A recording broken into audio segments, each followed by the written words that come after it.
Thank you very much. Thank you so much for all your prayers, all your support, and all your encouragement. I'm deeply, deeply touched by all the support.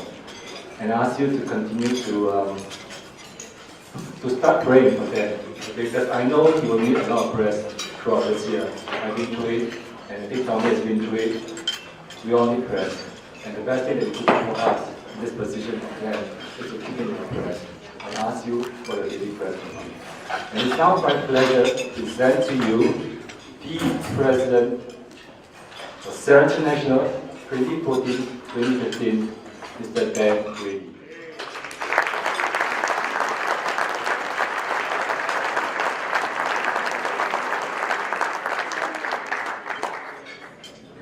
I'm now handing over the presidential pin to Mr. Dan Grady.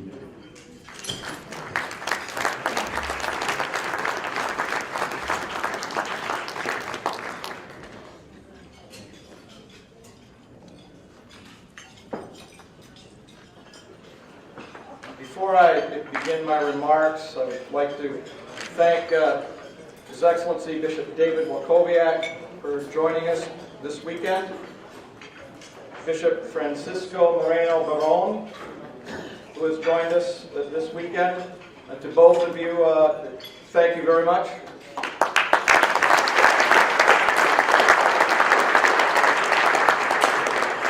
I would also like to thank all of the clergy and religious who have shared this convention with us.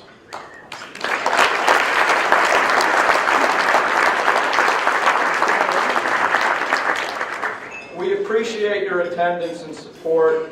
Your attendance manifests the support that you have and the value that you leave with this organization.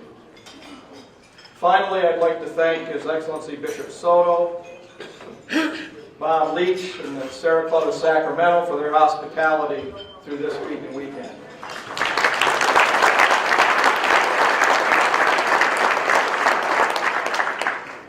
My thanks to Sean Yao for his leadership over the past year, especially his effort to produce and promote our valuable new handbook, which is available. Please don't leave without one. I would also like to thank Tommy Asanuga, with whom I've served for many years on the Serra International Board, and whose patience, charity, perseverance, and faith have been a real inspiration to me. Tony, thank you.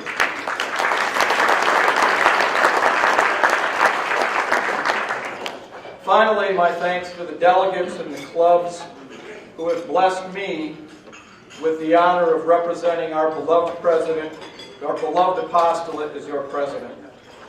I look forward to visiting many of you in the coming year, and I especially look forward to seeing those of you who can join us in Melbourne a year and a month from now.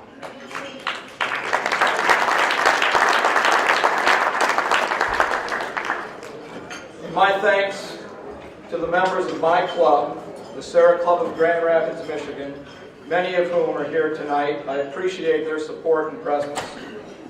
I'm thankful for the example of the 3 Grand Rapids Serrans who have preceded me in the honor to serve as Serra International President.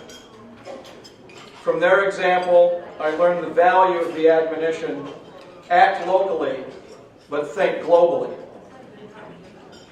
My fellow club members have shared with me their enthusiasm for Serra and its mission, their love and appreciation not just for the ministerial priesthood and consecrated life, but for the individual priests and sisters who serve our local church and whom we call friends. They have challenged me to live my faith with greater conviction. Their encouragement and at times correction has contributed to my growth as a person and a Catholic Christian.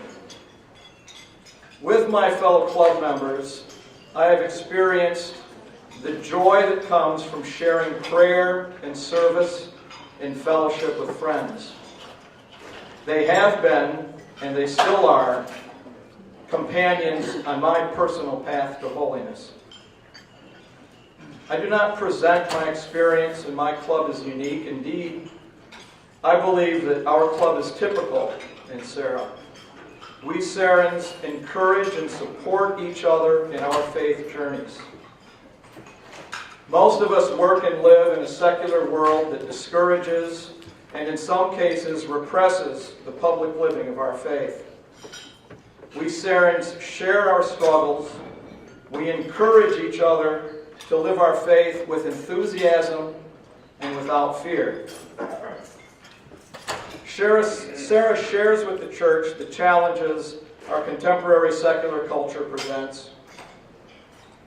Thankfully, our success in meeting those challenges will not be determined by what I do as Serra International President, or what the board does, or what our councils do. All these groups, and I have a role, but our success will be determined by what each Serran does to respond to God's call to holiness in their own lives, and by what each club does to promote vocations in its local church. The real work that we do, the most important work that we do, is the work that we do with ourselves, with our club members, in our local church. As I begin my term as your president, I challenge each of us to embrace our individual calls to holiness this coming year. We have responded to God's call to holiness by joining Serra in embracing its mission. If we are going to succeed both in Serra's vocation mission and in our personal call to holiness, our service must be grounded in our prayer life, and both our prayer and our service must be pursued in communion with our bishop and our local church. Here tonight, by your participation in this convention, you have declared yourself leaders in Serra. You will determine Serra's success this year.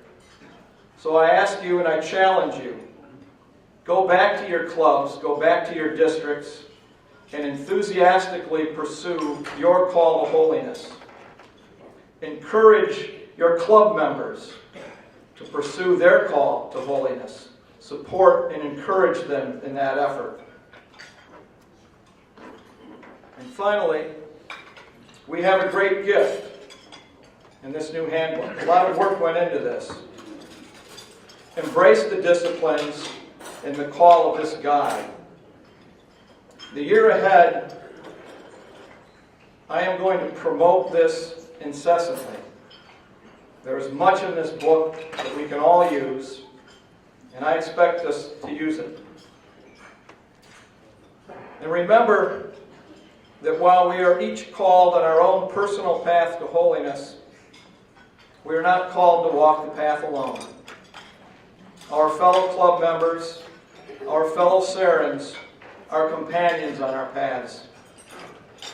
If each of us walks our path with our fellow club members, with 20,000 Serrans around the world, and with the guidance and support of our bishops and priests, Serra will grow, and we will produce good fruit and vocations for our church. As I begin my journey to Melbourne, I set out with great confidence and great hope, because I do not make this journey alone. 20,000 Serrans are my companions. Thank you, and God bless.